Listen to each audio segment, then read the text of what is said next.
Police brutality is a form of police misconduct that involves undue violence by members of the police force. Police brutality can also be described as the excessive or unnecessary force by the police when dealing with civilians.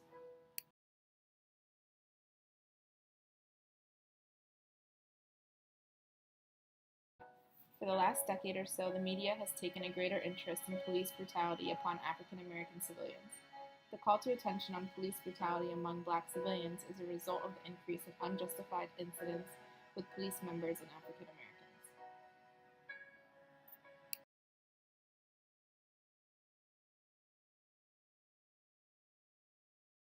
Okay. Police are well respected as they risk their lives to preserve the lives of others, which is precisely why there are some who side with the police officers in the case of these incidents, and some who don't like the social unrest that activists have caused over the issue. Even our current President Trump has made remarks regarding roughing up criminals, which the media then took as an endorsement of police brutality. Many claim there is no evidence of wrongdoing, therefore nothing wrong occurred during these incidents. Others view the social movements that have evolved as a result of the problem to have encouraged civil disobedience and introduced negative sentiment toward the police force. However, police officers around the country have made efforts to acknowledge these concerns despite these incidents, reminding us that it's up to society to determine what news to be fake or real and form our own opinions about what goes on in the world without generalizing the many.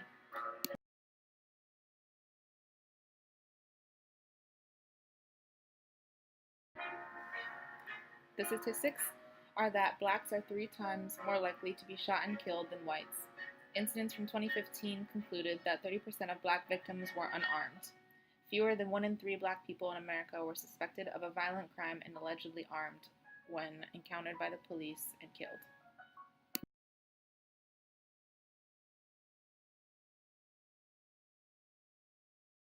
People have protested and formed organizations to raise awareness and influence change. One of the most recognized of these organizations is Black Lives Matter. They focus on addressing the fact that African Americans specifically often end up dead or incarcerated as a result of these incidents, and many times without evidence or justified reasoning. Many popular phrases have evolved from this movement, but one that has gained the most attention is Black Lives Matter, which has grown into a massive organization, along with other phrases that I will introduce to you.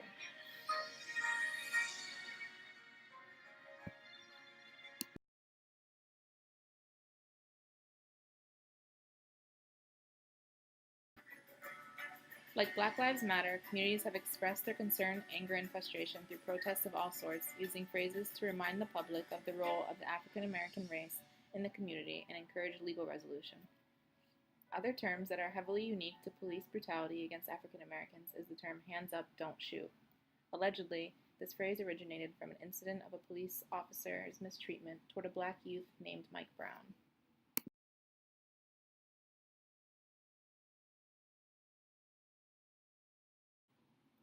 Mike Brown was shot 12 times by a police officer in Ferguson, Missouri. The officer claimed the victim made physical contact before he fired, but witnesses claimed to have seen Brown raise his arms as an act of innocence and say, "Don't shoot." However, the court could not confirm the witnesses' accounts, which is why that police officer was not indicted. Outraged, people all over, including football teams, protesters, and even political figures, continue to refer to and use this gesture and recite these words to remind everyone of the excessive abuse that happens to African Americans, and in this case, an African American youth.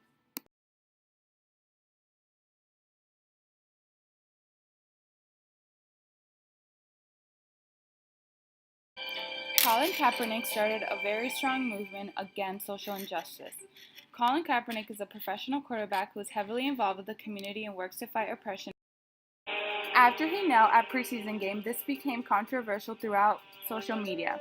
Here we see a tweet where he says, "I wish they treated police brutality like they're treating me for standing up against it." He was suspended for the remainder of the season.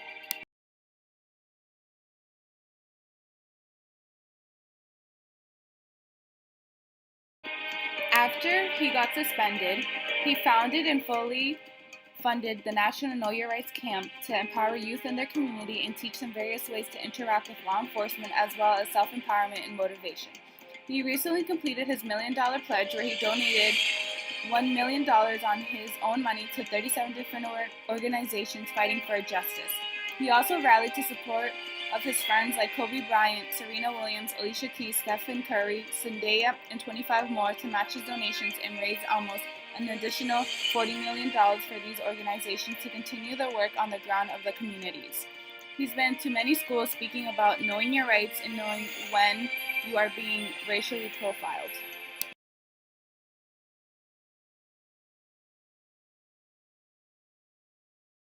Know Your Rights campaign has 10 main goals. You have the right to be free, you have the right to be healthy, you have the right to be brilliant, you have the right to be safe, you have the right to be loved, you have the right to be courageous, you have the right to be alive, you have the right to be trusted, you have the right to be educated, you have the right to know your rights.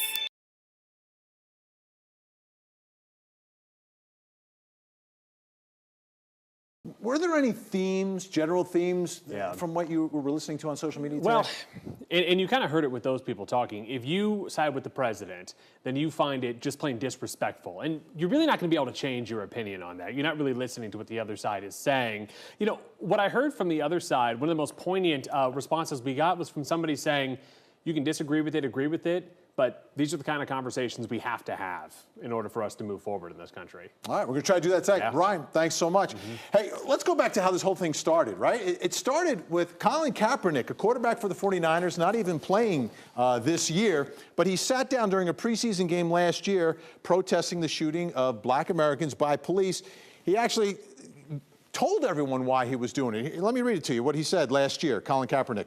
I am not going to stand up to show pride in a flag for a country that oppresses black people and people of color. To me, this is bigger than football, and it would be selfish on my part to look the other way. There are bodies on the street and people getting paid leave and getting away with murder. Well, as we know, his protest evolved into the taking of a knee instead of sitting down. He's been joined by teammates and joined by folks all over the NFL. So today's protests, were they about the social injustice that Colin Kaepernick was protesting, or was it all just a reaction to the president's remarks? Well, the two Falcons who took a knee today did talk to the media about this today. Dontari Poe, the defensive tackle, said it was about social injustice for him, while Grady Jarrett, a defensive lineman, said that it had been on his mind before, and he was also said it was awesome to have the support of the organization.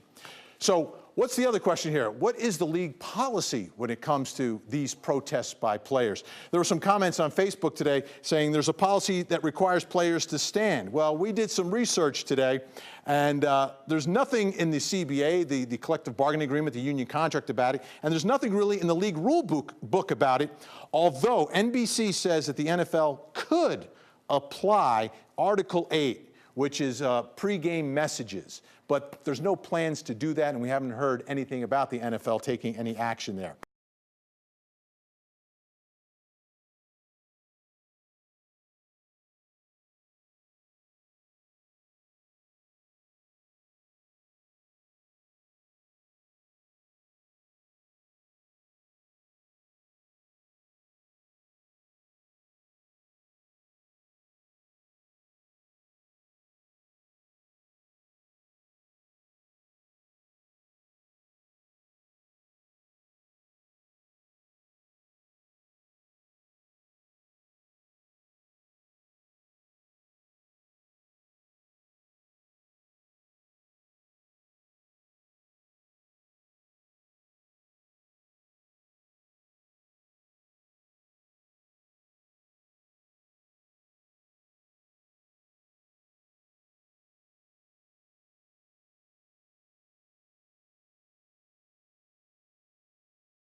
Many people believe that Colin kneeling down was a disrespect to our flag and our country. The national anthem has been around for many decades.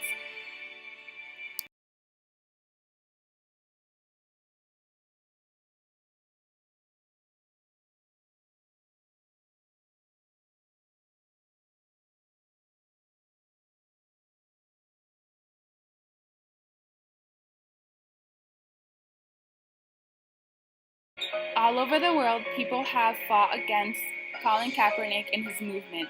People believe he has been disrespecting our flag and disrespecting all the veterans that have fought in the wars.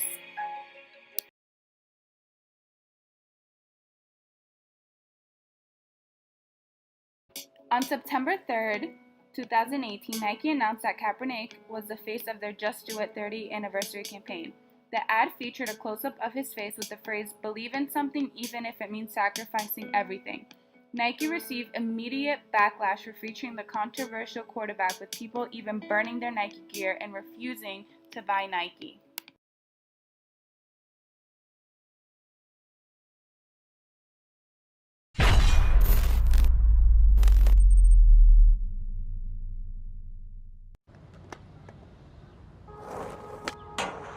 If people say your dreams are crazy, if they laugh at what you think you can do, good. Stay that way. Because what non-believers fail to understand is that calling a dream crazy is not an insult. It's a compliment. Don't try to be the fastest runner in your school or the fastest in the world. Be the fastest ever. Don't picture yourself wearing OBJ's jersey. Picture OBJ wearing yours. Don't settle for homecoming queen or linebacker. Do both. Lose 120 pounds and become an Ironman after beating a brain tumor. Don't believe you have to be like anybody to be somebody. If you're born a refugee, don't let it stop you from playing soccer for the national team at age 16. Don't become the best basketball player on the planet. Be bigger than basketball. Believe in something, even if it means sacrificing everything. When they talk about the greatest team in the history of the sport, make sure it's your team. If you have only one hand, don't just watch football, play it at the highest level. And if you're a girl from Compton, don't just become a tennis player. Become the greatest athlete ever. Yeah, that's more like it. So don't ask if your dreams are crazy. Ask if they're crazy enough.